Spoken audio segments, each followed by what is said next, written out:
Hello everyone. आज के video में हम लोग कुछ एमसीक्यू को डिस्कस करने वाले हैं। तो चलिए हम लोग एमसीक्यू को सॉल्व करते हैं। तो देखिए, सबसे पहला क्वेश्चन है कि अंशधारियों की समता पर प्रत्याय हेतु अंशधारियों की समता से क्या आशय है। अब यहाँ क्वेश्चन में कहा जा रहा है कि जो एक शेयर होल्डर होता है, ठीक है, और उसे जब इक्विटी पर उसे रिटर्न मिलता है तो इसका मतलब क्या होता है।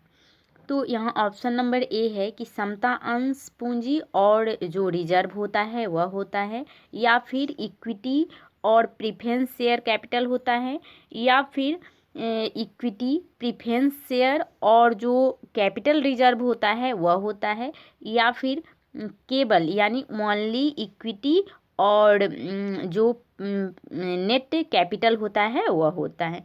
तो यहाँ पे जो इक्विटी रिटर्न का मीनिंग होता है वह क्या होता है कि जब एक अंशधारी को यानी कि समता अंश पूंजी और इसमें संचय दोनों शामिल किया जाता है, तो यही मतलब होता है समता पर प्रत्याय का। ठीक है, यानी समता पर प्रत्याय का मतलब क्या हुआ कि समता पर प्रत्याय के लिए इक्विटी शेयर कैपिटल, ठीक है, इक्विटी शेयर और प्लस में क्या हो जाएगा, रिजर्व हो जाएगा। ठीक है, रिजर्व। तो इस तरह से इसका आंसर क्या हो जाएगा, इसका आंसर हो जाएगा ऑप्शन नंबर ए हो जाएगा। ठीक है, कि जब अंशधारियों की क्षमता पर प्रत्याय किया जाता है तो समता अंश का इसका मतलब होता है कि समता अंश पूंजी और रिजर्व। ठीक है, तो इस तरह से इसका आंसर हो जाएगा ऑप्शन नंबर ए। उसके बाद दूसरा क्वेश्चन है कि अंशधारियों की समता पर प्रत्याय की गणना में शुद्ध लाभ विचारणीय है। यानी कि यहाँ कहा जा रहा है कि जब अंशधारियों का हम समता पर प्रत्याय निकालते हैं यानी उसका कैलकुलेशन करते हैं तो यहाँ शुद्ध लाभ का मतलब क्या होता है, यानी कि यहाँ नेट प्रॉफिट जो निकलता है उसका मतलब क्या होता है। तो यहाँ ऑप्शन दे रखा है कि कर पश्चात शुद्ध लाभ, या फिर कर और जो प्रीफरेंस शेयर होता है उसके पश्चात का शुद्ध लाभ, या फिर कर पश्चात किंतु लाभांश पूर्व शुद्ध लाभ, या फिर कर पश्चात एक मिनट, डी ऑप्शन है कि कर एवं लाभांश पूर्व लाभ। ठीक है, यानी बिफोर प्रॉफिट। तो देखिए, जो हमारा इक्विटी होता है यह कहीं ना कहीं क्या होता है कि कर पश्चात लाभ होता है। ठीक है, तो यह प्रीफरेंस शेयर और टैक्स के बाद का जो भी लाभ होगा तो उस तरह से हम लोग क्या निकालते हैं, इक्विटी ऑन कैपिटल निकालते हैं। ठीक है, तो इसका आंसर क्या हो जाएगा, ऑप्शन नंबर बी हो जाएगा।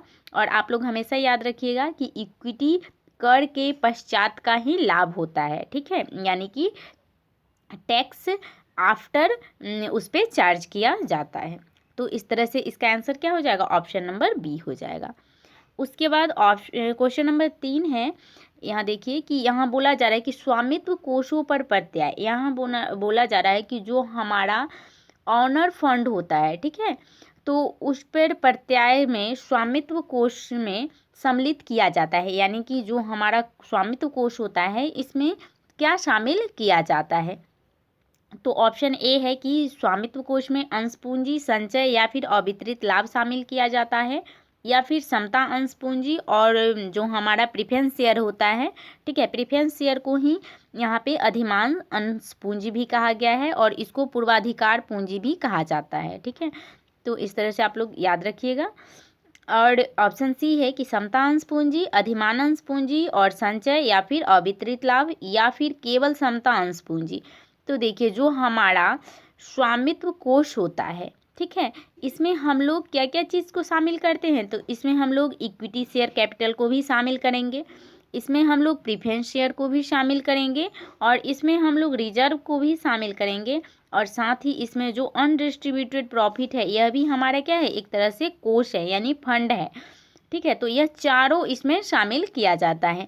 तो इस तरह से इसका आंसर क्या हो जाएगा, ऑप्शन नंबर सी हो जाएगा इसका आंसर। ठीक है, उसके बाद चलिए नेक्स्ट क्वेश्चन को हम लोग देखते हैं। तो देखिए, यहाँ पे बोला जा रहा है क्वेश्चन नंबर 4 में कि प्रति अंश लाभांश प्रकट करता है। यहाँ बोला जा रहा है कि जो हमारा पर शेयर डिविडेंड है वह क्या दर्शाता है। ऑप्शन ए है कि अंश पूंजी एवं शुद्ध लाभ को यह दर्शाता है, या फिर समता अंश पूंजी एवं लाभांश को दर्शाता है, या फिर ऑप्शन सी में कहा जा रहा है कि अधिमान अंश पूंजी यानी जो हमारा प्रेफरेंस शेयर होता है उसके पश्चात का शुद्ध लाभ या फिर समता अंश पूंजी को दर्शाता है या फिर लाभ एवं समता अंश पूंजी को यह प्रकट करता है, जो हमारा प्रति अंश लाभांश है।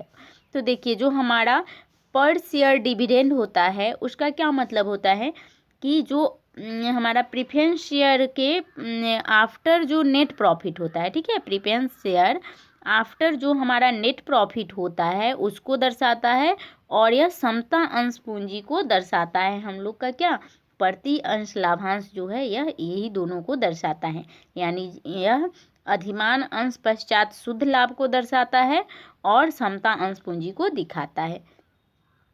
तो इस तरह से इसका आंसर क्या हो जाएगा, ऑप्शन नंबर सी हो जाएगा इसका आंसर। और आप लोग इसको याद भी रखिएगा कि प्रति अंश लाभांश जो है वह अधिमान अंश पश्चात शुद्ध लाभ को और जो समता अंश पूंजी है उसको प्रकट करता है।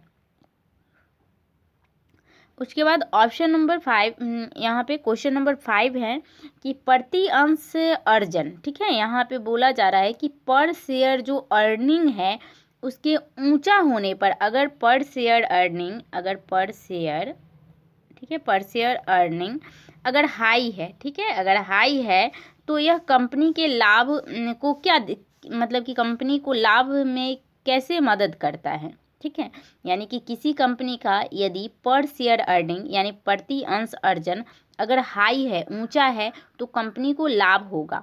तो देखिए कंपनी को लाभ कैसे होगा, तो यहाँ ऑप्शन नंबर ए है कि लाभ अर्जन में उसको सहायता करेगा या फिर अंशों का मूल्य बढ़ाने में मदद करेगा प्रति अंश अर्जन, या फिर ऑप्शन सी में कहा जा रहा है कि अतिरिक्त पूंजी प्राप्त करने में मदद करेगा या फिर विश्लेषण करने में मदद करेगा। तो देखिए इसका आंसर अब आपको लाभ अर्जन करने में मदद करेगा, तो देखिए यह हो सकता है कि कंपनी को लाभ अर्जन करने में मदद करेगा, ठीक है। उसके बाद यहाँ बोला जा रहा है कि अंशों के मूल्य को बढ़ाने में मदद करेगा। तो देखिए प्रति अंश अर्जन अगर ऊंचा होगा तो यह कोई लॉजिक भी नहीं बनता है कि अंशों के मूल्य को बढ़ाने में, तो यह तो होगा नहीं। उसके बाद देखिए ऑप्शन सी में है कि अतिरिक्त पूंजी प्राप्त करने में मदद करेगा।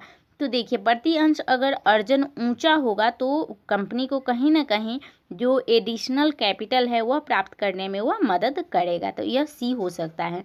उसके बाद डी ऑप्शन को हम लोग देख लेते हैं। तो डी ऑप्शन में बोल रहा है कि विश्लेषण करने में मदद करेगा, तो ऐसा नहीं है, विश्लेषण करने में यह मदद नहीं करता है, ठीक है, तो यह तो होगा नहीं। अब देखिए ऑप्शन नंबर ए और सी में हमें क्या है, सस्पेंस है।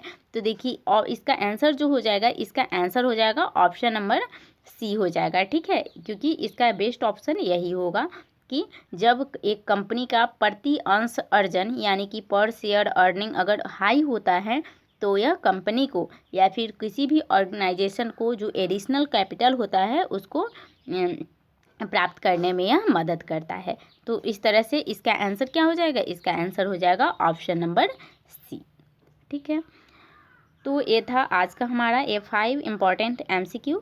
तो अब हम इसी तरह का कुछ MCQ और भी वीडियो में आप लोगों के लिए लाते रहेंगे, ठीक है। तो अगर आप लोग को वीडियो अच्छा लग रहा है तो आप इसे लाइक कीजिए, चैनल को सब्सक्राइब कीजिए और वीडियो को शेयर करें। तो अब हम मिलेंगे नेक्स्ट वीडियो में, तब तक के लिए थैंक यू वेरी मच।